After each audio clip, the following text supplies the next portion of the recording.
ನಮಸ್ಕಾರ, ನಾನು ಶಂಕರ ಹೆಗಡೆ, ಜ್ಯೋತಿಷಿ. ಅತಿ ಮುಖ್ಯವಾಗಿ ನಾನು ಹೇಳಲಿಕ್ಕೆ ಹೊರಟಿರುವಂಥದ್ದು, ನನಗೆ ಅರ್ಜೆಂಟಾಗಿ ಇನ್ನೊಂದು ಅಸಿಸ್ಟೆಂಟ್ ಬೇಕು. ನನ್ನ ಅಸಿಸ್ಟೆಂಟ್ ಚಂದ್ರಿಕಾ ಮಾರ್ಚ್ವರೆಗೆ ಕೆಲಸ ಮಾಡಿ, ಆನಂತರ ಅವಳ ಮಗಳ ಎಕ್ಸಾಮು, ಆ್ಯನ್ಯುವಲ್ ಎಕ್ಸಾಮ್ ಮುಗಿದ ನಂತರ ಅವರು ಊರು ಕಡೆ ಹೋಗುವ ವಿಚಾರದಲ್ಲಿದ್ದಾರೆ. ಕಷ್ಟ. ಮತ್ತು ಇಲ್ಲಿ ಬೆಂಗಳೂರಲ್ಲಿ ಬಿಸ್ನೆಸ್ ಕಮ್ಯುನಿಟಿ ಅಂತ ನಾವು ಕರೆಯುವಂಥ ಗುಜರಾತಿ ಮಾರ್ವಾಡಿಗಳ ಬಟ್ಟೆ ಅಂಗಡಿ, ಪಾತ್ರೆ ಅಂಗಡಿಗಳೇ ಸರಿಯಾಗಿ ನಡೀತಾ ಇಲ್ಲ. ದುಡ್ಡಿದ್ದ ಕಡೆಗೆ ದುಡ್ಡು ಹೋಗ್ತಾಯಿದೆ ಬೆಂಗಳೂರಲ್ಲಿ, ನೀವು ನೋಡ್ಬೋದು. ಬಟ್ ಸರ್ವಿಸ್ ಸೆಕ್ಟರ್ ಪರವಾಗಿಲ್ಲ. ಪ್ಲಂಬರ್ಸ್ಗಳು, ಡ್ರೈವರ್ಸ್ಗಳು, ಈ ಥರ ಎಲೆಕ್ಟ್ರಿಷಿಯನ್ಸ್ಗಳು ಅವರೆಲ್ಲ ಸೀಸನಲ್ಲಿ ಹೆಚ್ಚು ದುಡಿತಾರೆ. ಕೆಲವೊಂದು ಕಡೆಗೆ ಓಕೆ, ಅಂದರೆ ಶ್ರೀಮಂತರು ಹೆಚ್ಚು ಶ್ರೀಮಂತರಾಗ್ತಿದ್ದಾರೆ, ಬಡವರು ಇನ್ನೂ ಬಡವರಾಗ್ತಿದ್ದಾರೆ. ಹಾಗಾಗಿ ಪಾಪ ಅವಳ ವೈಯಕ್ತಿಕ ಕಾರಣದಿಂದ ಅವಳು ಹೋಗ್ತಿದ್ದಾಳೆ. ಬಟ್ ಅವಳು ಹೋಗೋದರ ಒಳಗಡೆ ನನಗೆ ಅಸಿಸ್ಟೆಂಟ್ಸ್ ಬೇಕು. ನಾನು ಹೇಳ್ತಿರೋದಷ್ಟೇ. ಇಲ್ಲಿ ನಂಬರ್ ಕಾಣ್ತಿದೆಯಲ್ಲ, 9353134279. ಆಸಕ್ತರು ನಿಮ್ಮ ಪ್ರೊಫೈಲ, CV-ನ, ರೆಸ್ಯೂಮ ಅದೇನೋ ಕಳಿಸಿ ವಿತ್ ಫೋಟೋ. ಏಜ್ ಗ್ರೂಪ್ 22 ವರ್ಷದಿಂದ, ಸ್ತ್ರೀಯರಿಗೆ ಹೆಚ್ಚು ಪ್ರಾತಿನಿಧ್ಯ. 22ರಿಂದ 36 ವರ್ಷದವರೆಗೂ ಏನೂ ತೊಂದರೆ ಇಲ್ಲ. ಬೆಳಗ್ಗೆ 11 ಚಂದ್ರಿಕಾ ಬೆಳಗ್ಗೆ 11 ಡ್ಯೂಟಿ ಬರ್ತಾಳೆ. ಮಧ್ಯದಲ್ಲಿ ಲಂಚ್ ಬ್ರೇಕ್ ಅಂತ ಅವಳು 3ರಿಂದ 3:45, 3:30 ಹೀಗೆ ತಗೊಂಡು ಆಮೇಲೆ ಮತ್ತೆ ಬಂದು 7:30 ಕೆಲವೊಂದು ಸಲ ಒಂದು 5 ನಿಮಿಷ ಆಚೆ ಈಚೆ, 10 ನಿಮಿಷ ಆಚೆ ಈಚೆ ಮನೆ ಹೋಗ್ತಾಳೆ. ಆಫೀಸಲ್ಲಿ ಪ್ಯಾಂಟ್ರಿ ಇದೆ, ಟಾಯ್ಲೆಟ್ ಇದೆ, ಏನೂ ತೊಂದರೆ ಇಲ್ಲ. ಸೆಕ್ಯೂರಿಟಿಗೆ ಏನೂ ತೊಂದರೆ ಇಲ್ಲ. ಸೊ ನೀವು ನಾನು ಹೇಳಿದ ನಂಬರಿಗೆ ನಿಮ್ಮ ರೆಸ್ಯೂಮನ್ನು ಕಳಿಸ್ಬೋದು. ಬಟ್ ನಾನು ಇನ್ನೊಂದು ಮುಖ್ಯವಾದಂಥ ವಿಚಾರ ಮಾತಾಡಬೇಕಾಗಿರೋದು, ನಮ್ಮ ದೇಶದ ಪರಿಸ್ಥಿತಿ ಯಾವ ಥರ ಲೇ ಆಫ್ ಆಗ್ತಿದೆ. ಮತ್ತು ಜಾಬಿಗೆ ಅಪ್ಲೈ ಮಾಡಬೇಕಾದವರು, ಸ್ಪೆಸಿಫಿಕಲಿ ಲೇಡೀಸು, ಜೆಂಟ್ಸನ್ನು ನಾನು ಯಾಕೆ ಅವಾಯ್ಡ್ ಮಾಡ್ತಿದ್ದೀನಿ ಅಂತಂದರೆ, ಆ್ಯಕ್ಚುಲಿ ನಾನು ಕೊಡುವಂಥ ಉದ್ಯೋಗದ ಅವಕಾಶ ಏನಿದೆ, ಇದು ಓದ್ತಾ ಕಲಿತಿರುವಂಥವರಿಗೆ ಅಂತ ಅರ್ನಿಂಗ್ನವರಿಗೆ ಭಾಳ ಅನುಕೂಲ ಆಗ್ತಿತ್ತೇನೋ. ಬಟ್ ಜೆಂಟ್ಸ್ ಆಮೇಲೆ ಬಿಟ್ಟು ಹೋಗ್ಬಿಡ್ತಾರೆ. ನನಗೆ ಕಷ್ಟ ಆಗುತ್ತೆ. 7 ವರ್ಷದಿಂದ ಚಂದ್ರಿಕಾ ಒಂದೇ ಕಡೆಗೆ ಇದ್ದಾಳೆ ಅಂತ ಅಂದರೆ ನೀವು ಅರ್ಥ ಮಾಡ್ಕೊಳ್ಬೇಕು. ಅವಳಿಗೆ ಸಂಬಳನೂ ಅವಳ ಕೆಲಸಕ್ಕೆ ತಕ್ಕ ಹಾಗೇ ಸರಿಯಾಗಿ ಇತ್ತು. ಮತ್ತು ಅವಳ ಮಗಳ ಫೀಸೆಲ್ಲ ಅರ್ಜೆಂಟಾಗಿದೆ, ಹೇಳ್ಕೊಡ್ಬಾರ್ದು ಮಾಡಿದ್ದನ್ನು. ನಾನು ನನ್ನ ಕೈಲಾಗಿದ್ದು ಮಾಡಿದ್ದೇನೆ. ಮತ್ತು ಅವಳು ತುಂಬ ಪರ್ಟಿಕ್ಯುಲರು.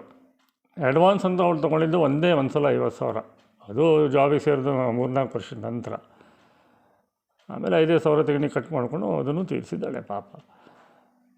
ಮಾತಾಡುವಂಗೆ ಎಲ್ಲಾಗಿತ್ತು. ನಾನು ಅವಳನ್ನ ತುಂಬ ಚೆನ್ನಾಗಿ ಜ್ಯೋತಿಷಲ್ಲಿ ತಯಾರು ಮಾಡಿದ್ದೆ. ಅವಳಿಗೆ ಜಾತಕನೂ ಹಾಕಿದ್ದೀನಿ.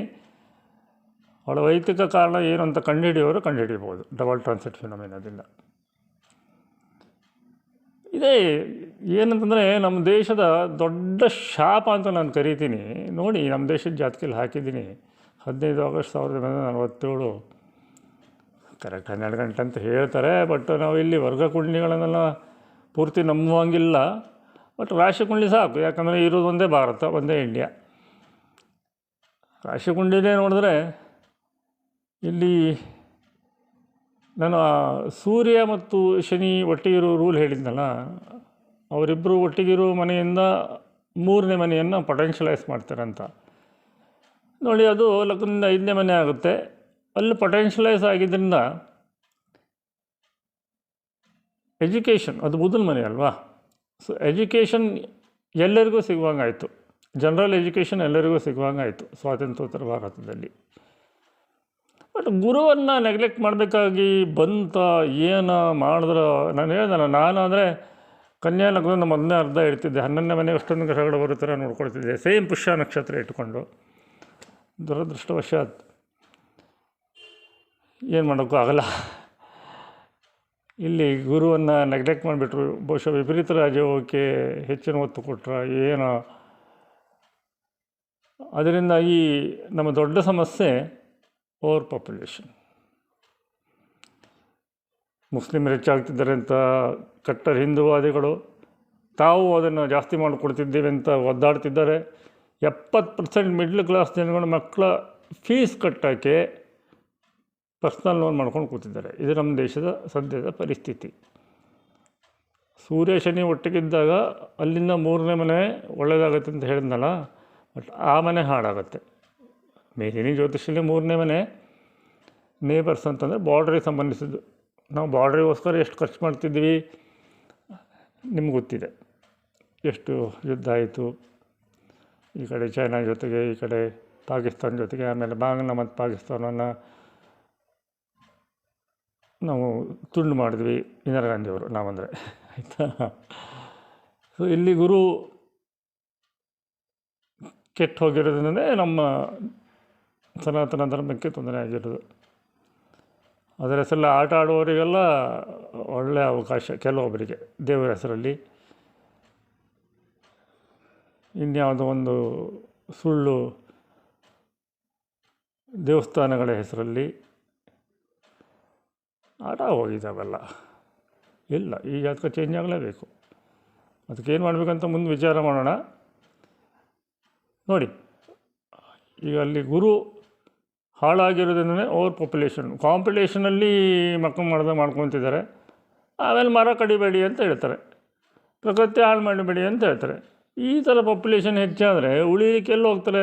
ಕಾಡಿಗೆ ಹೋಗಿ ಉಳಿತಾರ, ಅಥವಾ ಗುಹೆಯಲ್ಲಿ ಉಳಿತಾರ, ಅಥವಾ ಮರುಭೂಮಿಯಲ್ಲಿ ಉಳಿತಾರ?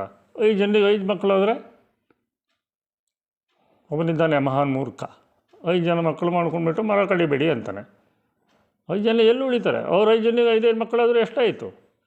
ಈ ಥರ ಪಾಪ್ಯುಲೇಷನ್ ಗ್ರೋತ್ ಆದರೆ ಅಮೇರಿಕಾ, ಚೈನಾ, ರಷ್ಯಾದವರು ನಮ್ಮ ದೇಶದ ದುಡ್ಡನ್ನು ಲೂಟಿ ಮಾಡ್ಕೊಂಡು ಹೋಗ್ತಾರೆ. ಬಿಟ್ಟರೆ ನಮ್ಮ ಪಾಪ್ಯುಲೇಷನ್ನು ಅವ್ರಿಗೆ ಒಳ್ಳೆ ಮಾರ್ಕೆಟಿಂಗ್ ಜಾಗ.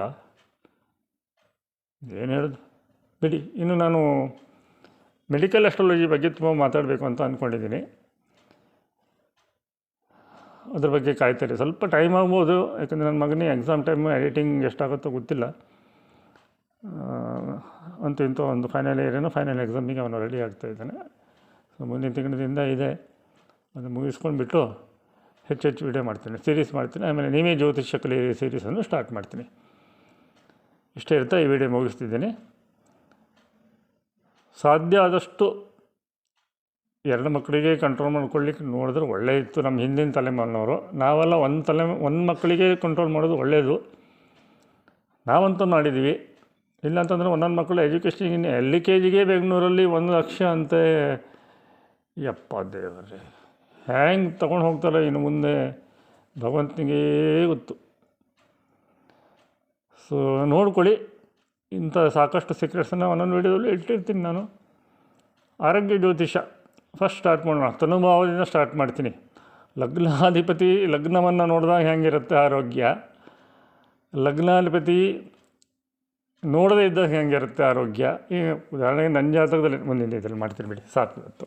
ಓಕೆ, ನನ್ನ ಜಾತಕದಲ್ಲಿ ಲಗ್ನಾಧಿಪತಿ ನನ್ನ ಲಗ್ನವನ್ನು ಹುಚ್ಚನಾಗಿ ನೋಡಿರೋದ್ರಿಂದ ಆ ಮನೆಯ ಅಧಿಪತಿ, ನೋಡಿ ಒಂದು ಮನೆಯ ಅಧಿಪತಿ ಆ ಮನೆಯನ್ನು ನೋಡಿದಾಗ ಅಥವಾ ಮನೆಯಲ್ಲಿದ್ದಾಗ ಅದರ ಶಕ್ತಿಯೇ ಬೇರೆ ಇರುತ್ತೆ.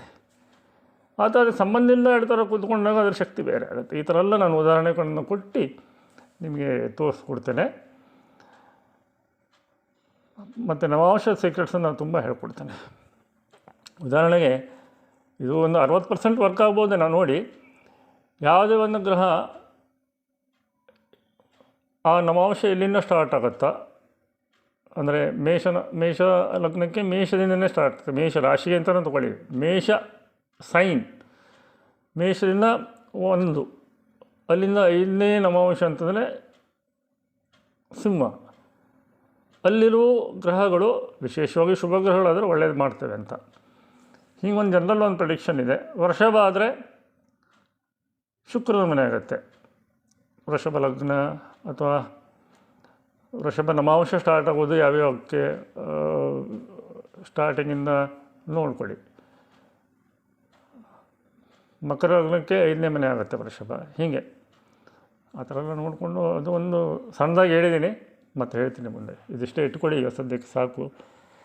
ಆಸಕ್ತರು ದಯವಿಟ್ಟು ನಿಮ್ಮ ರೆಸ್ಯೂಮನ್ನು ನನ್ನ ಆಫೀಸ್ ನಂಬರಿಗೆ ಕಳಿಸಿ.